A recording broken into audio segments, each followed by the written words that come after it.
There you go. So for this training, I want to look at what happens when you get a call and they say one side is not freezing. It's not uncommon to have something called a torque sensor error on one side or the other.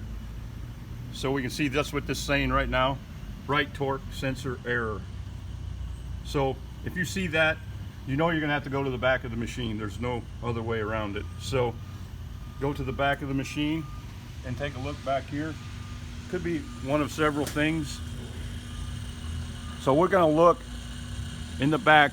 Once you get the cover off, you want to look down by the motor shaft. I'm going to try to point to it with a screwdriver here. You see those two pins going around and around. Those two pins are what controls the refrigeration, turning it on or off based on the distance that those pins are apart. And you see as they rotate around every time, they're going between this white photo eye and this red one. It's just reading. Move your camera that way. Try to get the red one in there too if you can, down in there. So there's two little pieces on that board. I'll show you here. So there's the board's in there like this. We have this sensor and this one. One's a transmitter and one's a receiver. As those pins go through there, they're reading those pins the distance they are apart. And that's what cycles the refrigeration. So for some reason, it's not picking that up. And what you could look for, like see this particular one, there's a lot of dust all on them pins, and as they go through that eye, it may not be reading that correctly. Another thing that could happen is you could have some Krytox lubricant from doing a PM that got squished out and is all around those pins as well. It could be obstructing that.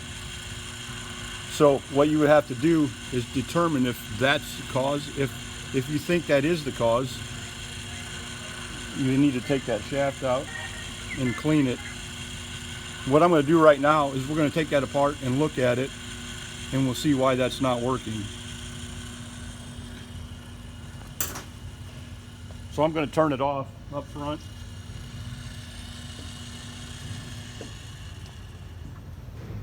You don't want to stick your hands in there with it running, obviously, so you want to be safe.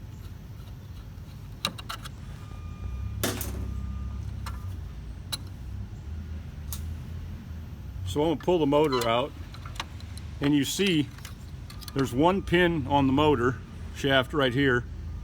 There's another pin on the shaft that goes all the way through the evaporator cylinder, and the auger will attach to the other end of this shaft. So when the auger is on it, the motor is turning this shaft and is connected directly to the auger.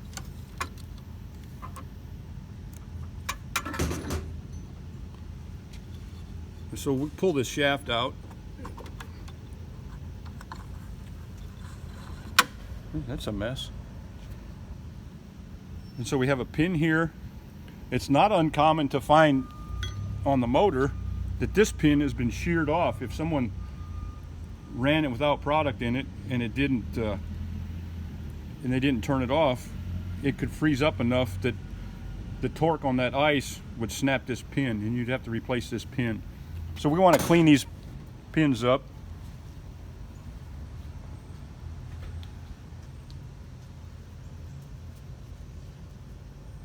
I'm cleaning the dust off just to make sure that's not the problem.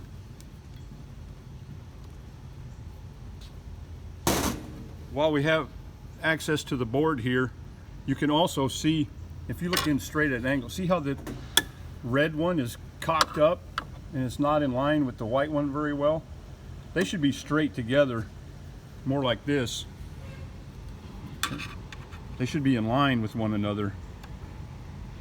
So if those are out of line, they may not pick up those pins and read it.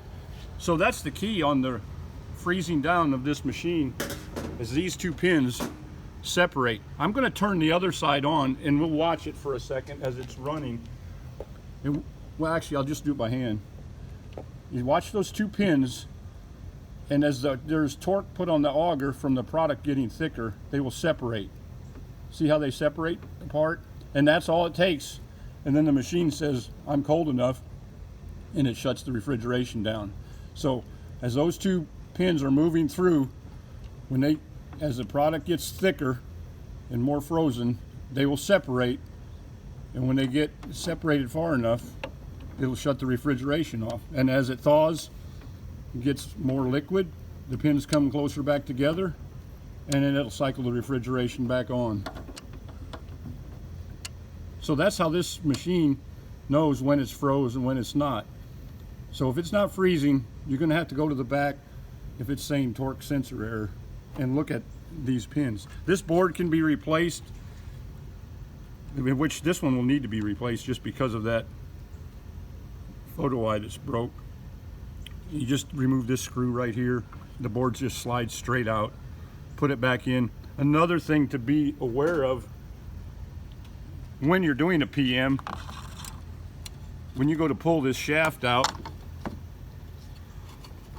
if this pin is in the way of these sensors here and I go to pull this out, I'm going to snap that right off or put it out of alignment. So make sure when you're doing a PM, before you take everything apart, make sure this pin is rotated up and out of the way before you slide the shaft out.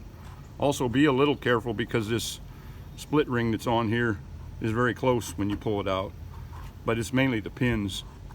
So if you have a broken pin, replace the pin. If you have dirt or grease around the pins, you need to clean that off. If you have a broken sensor, you'll need to replace the board. Another thing that I've found numerous times is when the store does a cleaning on the machine, they will drip, they take the hose off up above and to remove the hopper, and syrup will drip, and it drips onto this cover and it'll drip right down in here, and I've seen globs of dried syrup right on these eyes, completely blocking the eyes. So that's another thing to look for. So if you look for those things, that'll take care of most of the not cooling situations if it does say torque sensor error. Now if it's just not cooling, it could be something else, but if it says torque sensor error, you need to look and investigate this part of the machine back here. So I've got the motor shaft cleaned up. We'll put it back in.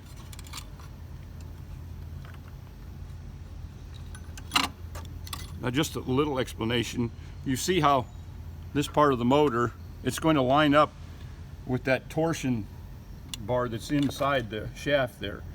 And that torsion bar is what causes that torque to be transferred into these pins. So that's spring steel that's in there. If it can be bad at sometimes too, and you don't get enough separation, in that case you would need to replace either the torsion bars or just replace the whole shaft.